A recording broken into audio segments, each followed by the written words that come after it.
One of the current hot topic of debate in India in regards to the constitutional issue relating to one nation, one election, and we would like to discuss on the very issue relating to simultaneous elections in India to both the House of People, the Lok Sabha, and the state legislative assemblies, as India aspires to streamline governance and optimize its democratic processes.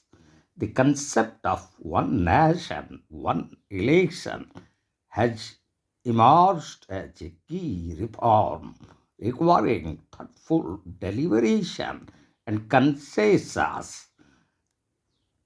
India's democratic framework thrives on the vibrancy of its electoral process, enabling citizens to actively self governance at every level. Since independence, over 400 elections to the Lok Sabha or the House of People and state legislative assemblies have showcased the Election Commission of India's commitment to fairness and transparency. However, the fragmented and frequent nature of elections has sparked discussions on the need for a more different system. This has led to the resurgence of interest in the concept of one nation, one election. For that very purpose, the High Level Committee report on simultaneous elections in India, released in 2024, provided a comprehensive roadmap for implementing this vision. Its recommendations were accepted by the Union Cabinet on 18 September 2024, making a significant step towards electoral reform. Proponents argue that such a system could enhance administrative efficiency, reduce election related expenditures, and promote policy continuity. So, in that connection, the High Level Committee on Simultaneous Elections, headed by the former President of India, Ramnath Kovind, was constituted by the Government of India on 2nd September 2023. Its primary objective was to explore the feasibility of conducting simultaneous elections for the House of People or Lok Sabha and the state legislative assemblies. So the committees solicited extensive public and political feedback and consulted with experts to analyze the potential benefits and challenges associated with this proposed electoral reform. This report presents a detailed overview of the committee's findings, its recommendations for constitutional amendments, and the anticipated impact of simultaneous elections. And in that connection, would like to discuss some of the post independent elections to the House of People or to the Lok Sabha in India since 1951-52, which was the first ever general election was conducted in India after independence. So the very concept of simultaneous election is not a new idea in India. Following the adoption of the Constitution, elections to the Lok Sabha and all state legislative assemblies were conducted simultaneously from 1951-52 to 1962 to 67. The first general elections to the Lok Sabha or the House of People and the state legislative assemblies were held together in 1951-52, a practice that continued for three subsequent general elections in 1952 to 57, 1957 to 1962, and 1962 to 1967. However, the cycle of elections was disrupted in 1968 and 69 due to the premature dissolution of some state legislative assemblies. The fourth Lok Sabha was allowed to dissolve prematurely in 1970, with fresh elections held in 1971. Unlike the first, second, and third Lok Sabha, even the fourth one, which completed their full 5-year terms, the fifth Lok Sabha's term was extended until 1977 under Article 352 because of the declaration of emergency.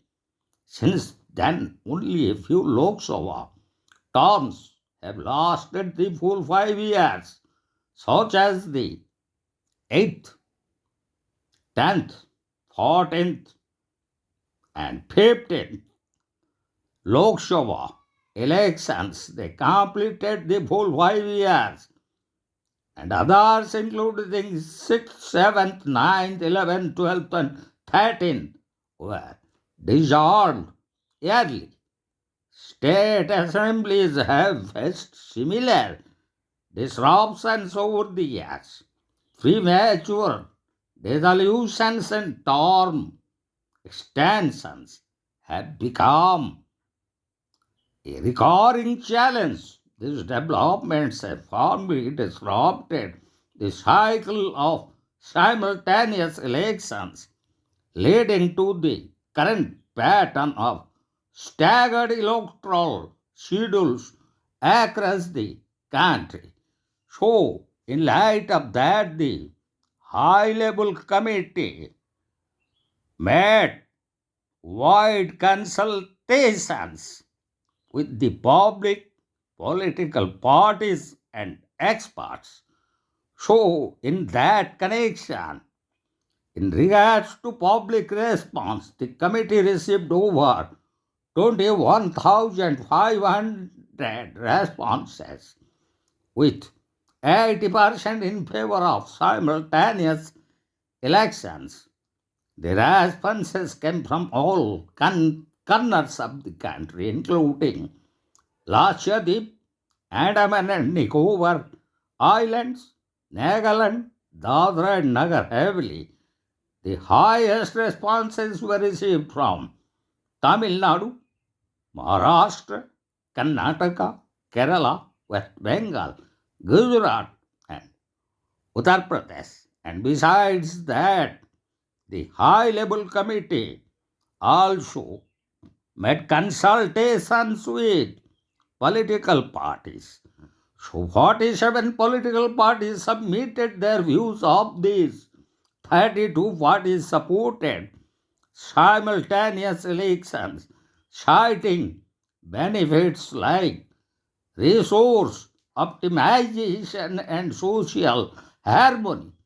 15 parties raised concerns about potential anti democratic effects and marginalization of regional parties.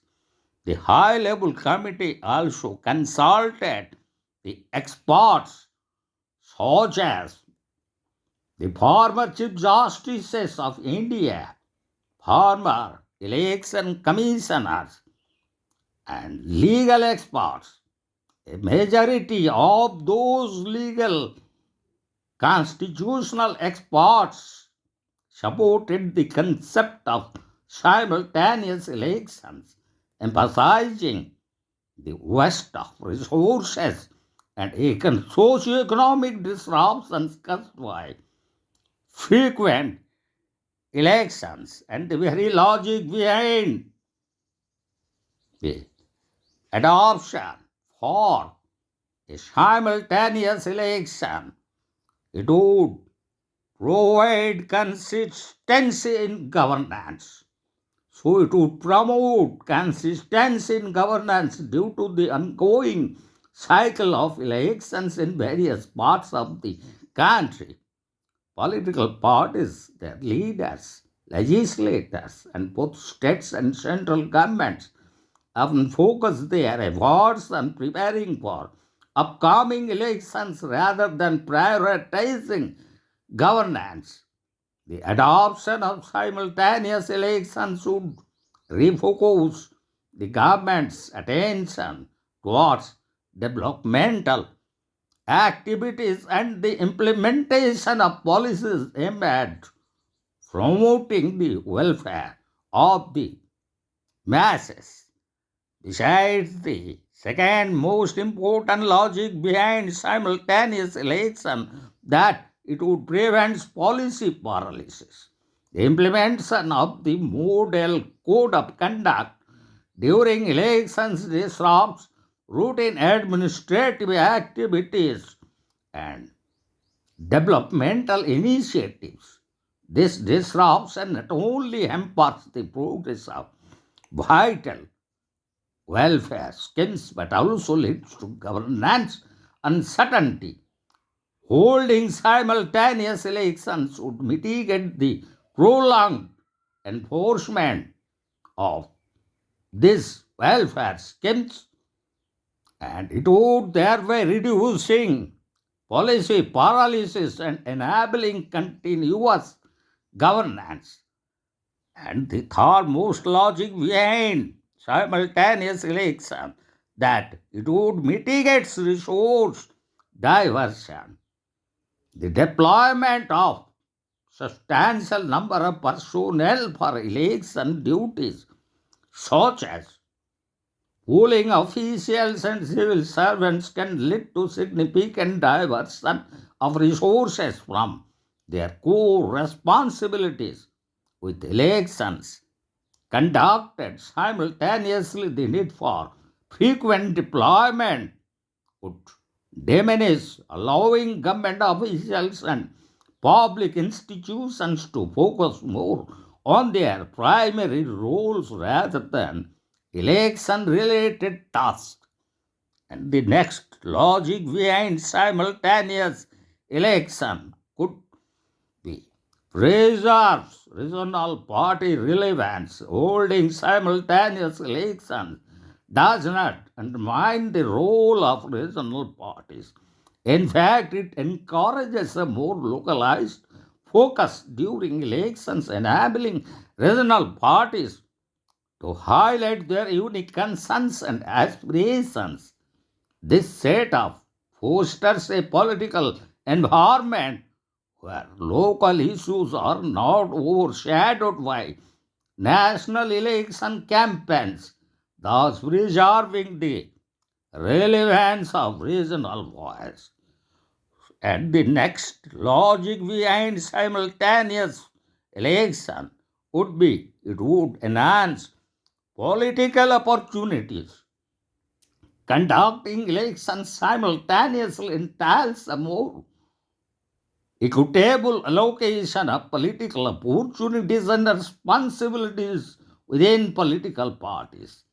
Currently, it is not uncommon for certain leaders within a party to dominate the electoral landscape, contesting elections at multiple levels and monopolizing key positions.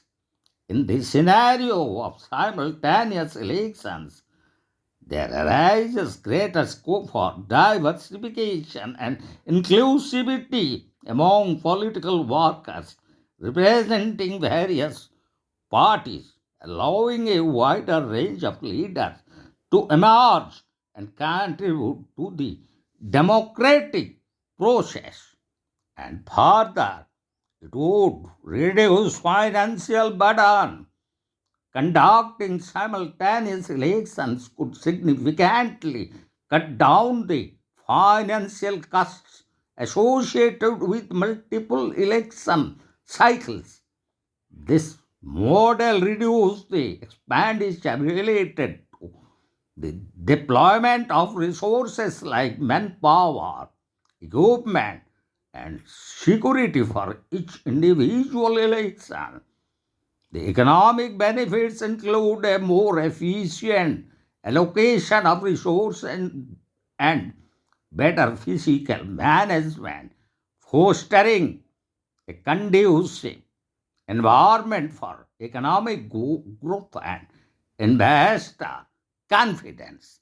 So now we would like to conclude our lecture as we have discussed on the very hot debate that is relating to one nation, one election. As per the high level committee on simultaneous elections led by former President of India, Ram Nath Kovind, has laid the groundwork for a transformative shift in India's electoral process by aligning the election cycles of the Lok Sabha and the state legislative assemblies. The committee's recommendations promise to address long-standing challenges associated with frequent elections such as governance disruptions and resource wastage. The proposed first approach to implementing simultaneous elections along with constitutional amendments could pave the way for a more efficient and stable electoral environment in India with widespread public and political support. The concept of simultaneous elections stands poised to streamline India's democratic processes and bolster the efficiency of governance. So, would like to complete our discussion on the very vital hot topic of debate at present continuing in Indian constitutional and political circle, and that is one nation, one election.